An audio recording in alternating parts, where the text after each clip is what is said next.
Good morning बच्चों। Non metals का जो तीसरा टॉपिक है वो है हमारा ऑक्सीजन। इसके पहले हमने हाइड्रोजन और नाइट्रोजन के बारे में स्टडी कर लिया है, तो आज का हमारा टॉपिक है ऑक्सीजन। इसमें हम ऑक्सीजन के बारे में डिटेल में पढ़ेंगे कि ऑक्सीजन का एटॉमिक नंबर कितना होता है, उसकी वैलेंसी क्या होती है, उसे लैब में कैसे बनाया जाता है, उसकी फिज़िकल प्रॉपर्टी क्या होती है, केमिकल प्रॉपर्टी क्या होती है, उसके क्या क्या यूजेज हैं हमारी पृथ्वी में। तो इन सब के बारे में हम आज पढ़ेंगे। तो हमारा आज का टॉपिक है ऑक्सीजन। आइए हम ऑक्सीजन पढ़ते हैं। बच्चों आइए हम ऑक्सीजन के बारे में चर्चा करते हैं।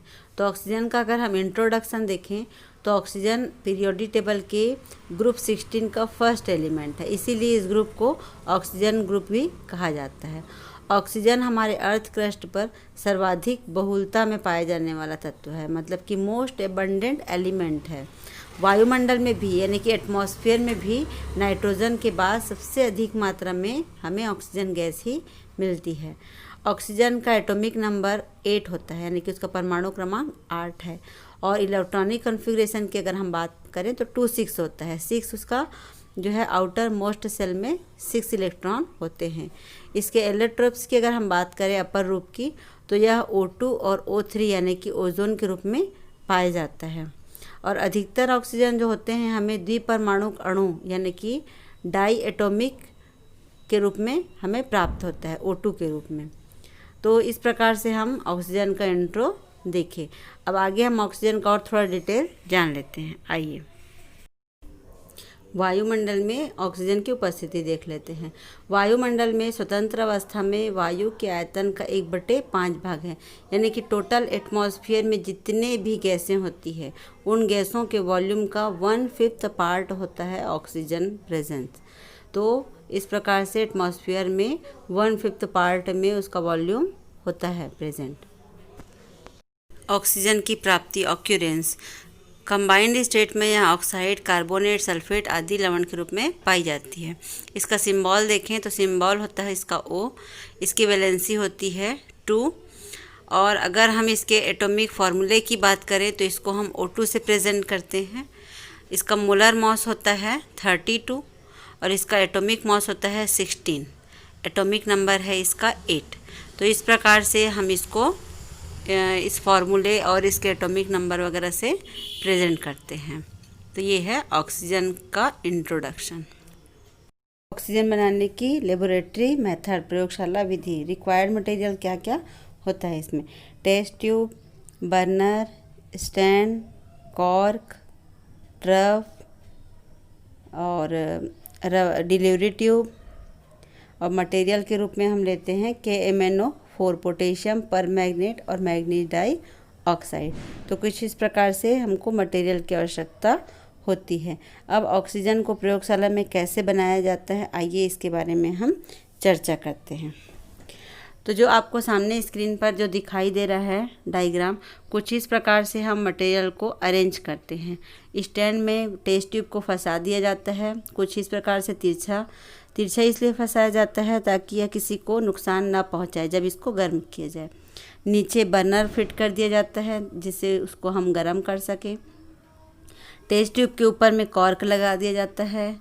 कॉर्क के बीच से एक नली फंसाई जाती है जिसको हम डिलीवरी ट्यूब कहते हैं। और डिलीवरी ट्यूब जो है नीचे रबर के माध्यम से वो ट्रफ में पहुंचता है और ट्रफ में एक टेस्ट ट्यूब को पानी भरा हुआ टेस्ट ट्यूब को उल्टा रख दिया जाता है। तो कुछ इस प्रकार से इसको फिट किया जाता है। अब जो टेस्ट ट्यूब है उसमें हम 2 से 3 ग्राम पोटेशियम पर मैग्नेट लेते हैं और उसको गर्म करते हैं, जो कि आपको डायग्राम में दिखाई दे रहा है। और इसके साथ में मैग्नीज डाइऑक्साइड भी लिया जाता है जो कि कैटलिस्ट होता है, उत्प्रेरक होता है। कैटलिस्ट उत्प्रेरक वह होता है जो अभिक्रिया की दर को बढ़ाता है, लेकिन उसमें वह भाग नहीं लेता, अभिक्रिया में पार्टिसिपेट नहीं करता। उसे हम उत्प्रेरक या कैटलिस्ट कहते हैं। तो यहाँ पर उत्प्रेरक के रूप में हम मैग्नीज डाइऑक्साइड को ले रहे हैं। तो जब पोटेशियम पर मैग्नेट को गर्म किया जाता है तो उसकी जो गैसें होती हैं वह डिलीवरी ट्यूब के माध्यम से टेस्ट ट्यूब में पहुंचता है, जिससे टेस्ट ट्यूब में जो पानी का लेवल होता है वो धीरे धीरे जैसे ही गैसें पहुंचते जाती है वो धीरे धीरे नीचे होते जाता है। जब टेस्ट ट्यूब में पानी का लेवल पूरी तरह से नीचे चला जाता है तो हम यह समझ जाते हैं कि अब उसमें गैस पूरी तरीके से भर चुकी है। फिर हम धीरे से अंगूठे के माध्यम से टेस्ट ट्यूब को बाहर कर देते हैं, जिससे हमको टेस्ट ट्यूब में गैसें, ऑक्सीजन जो गैस होती है वो प्राप्त हो जाती है। तो इस प्रकार से हम लेबोरेटरी में ऑक्सीजन गैस प्राप्त करते हैं। इसको टेस्ट करने के लिए कि वहाँ पर ऑक्सीजन गैस है कि नहीं, जलती हुई माचिस की तीली जब हम ले जाते हैं तो वो जो तीली है वो और जल उठती है, यानी कि इससे यह सिद्ध होता है कि ऑक्सीजन गैस जो है जलने में सहायक है। तो इस प्रकार से हम इस प्रैक्टिकल के माध्यम से यह सिद्ध कर सकते हैं कि ऑक्सीजन गैस जलने में सहायक है और यहाँ पर ऑक्सीजन गैस हमको प्राप्त हो रही है। जब ऑक्सीजन गैस बनती है तो सब प्रोडक्ट के रूप में हमें 2 से 3 ग्राम पोटेशियम मैग्नेट भी प्राप्त होता है। इसे एक केमिकल इक्वेशन के माध्यम से समझ लेते हैं। जब पोटेशियम पर मैग्नेट के MnO4 को गर्म किया जाता है, कैटलिस्ट जो होता है मैग्नीज डाइऑक्साइड, उसके प्रेजेंस में, तो हमें पोटेशियम मैग्नेट और ऑक्सीजन गैस प्राप्त होती है। ऑक्सीजन जो गैस होती है वो हमारा मेन प्रोडक्ट होता है और सब प्रोडक्ट के रूप में पोटेशियम मैग्नेट यानी कि K2MnO4 हमें प्राप्त होता है। इसमें जो कैटलिस्ट होता है मैग्नीज डाइऑक्साइड, वो ज्यों का त्यों बना रहता है, क्योंकि वो एक कैटलिस्ट है, उत्प्रेरक है, जो कि अभिक्रिया की दर को सिर्फ बढ़ाने का काम करता है, उस अभिक्रिया में भाग नहीं लेता, इसलिए वह MnO2 ज्यों का त्यों हमको मिलता है। आइए इस प्रयोग को हम एक क्लिप के माध्यम से समझते हैं।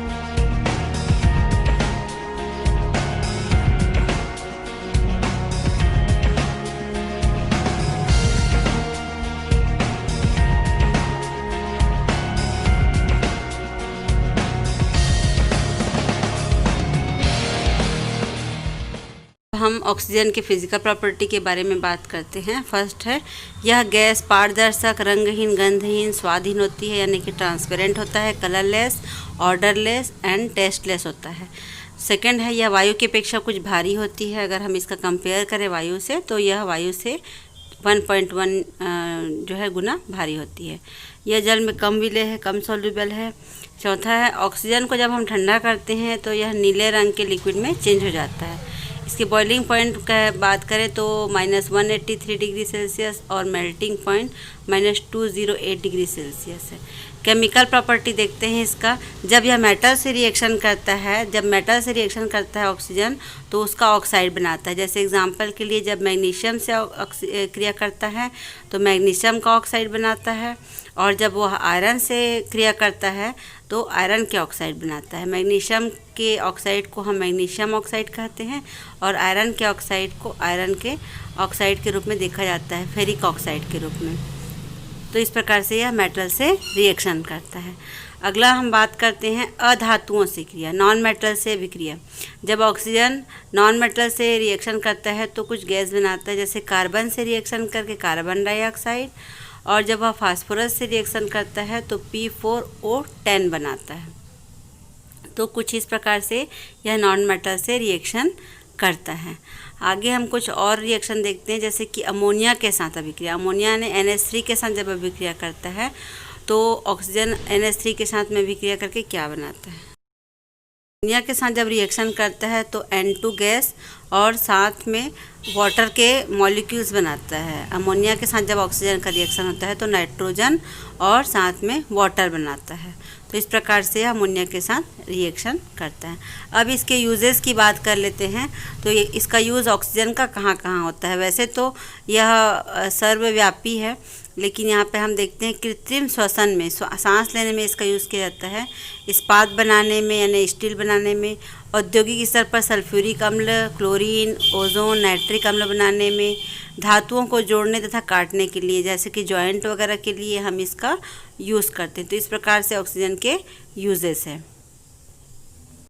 बच्चों, ऑक्सीजन का हमारे डेली लाइफ में क्या यूज़ है, इसके बारे में आइए हम जान लेते हैं और इससे संबंधित कुछ रोचक तथ्यों को भी हम एक वीडियो के माध्यम से समझ लेते हैं। आइए हम एक वीडियो के माध्यम से इसे समझते हैं। जानते हैं कि ऑक्सीजन हमारे शरीर के लिए कितनी जरूरी होती है।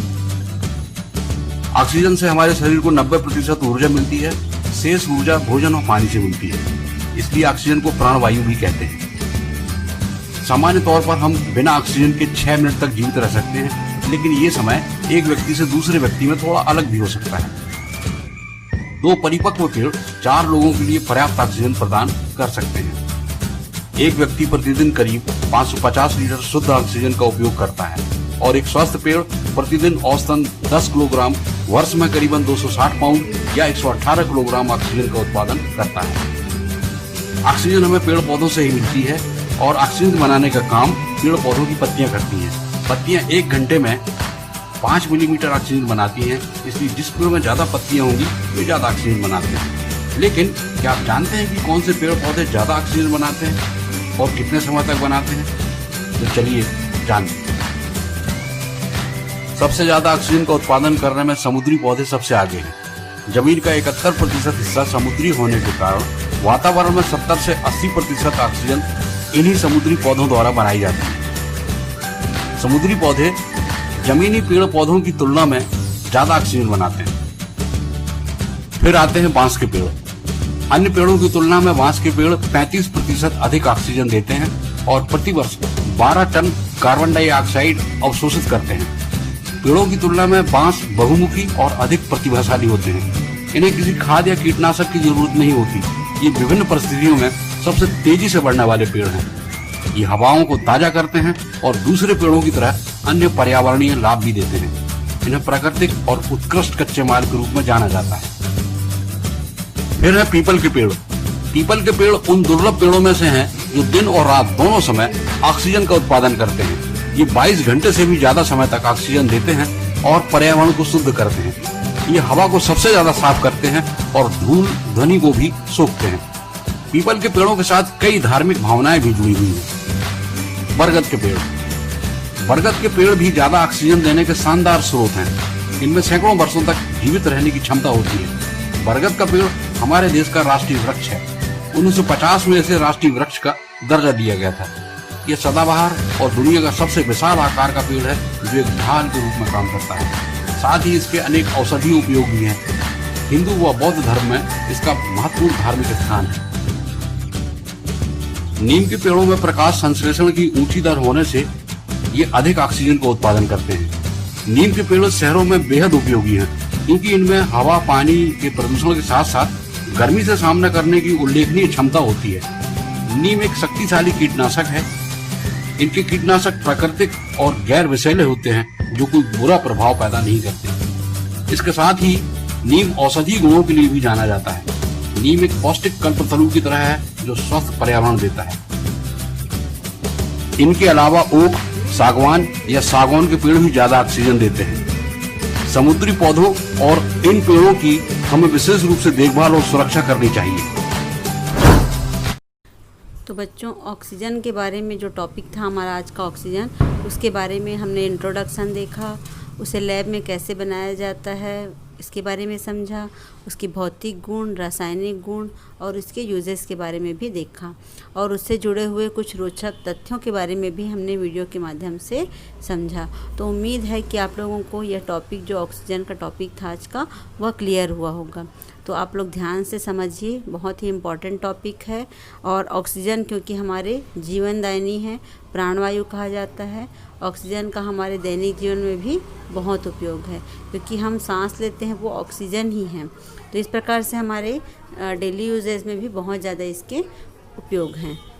ठीक है, आप लोगों को ये वीडियो पसंद आया होगा तो लाइक करें, शेयर करें। Thank you for watching.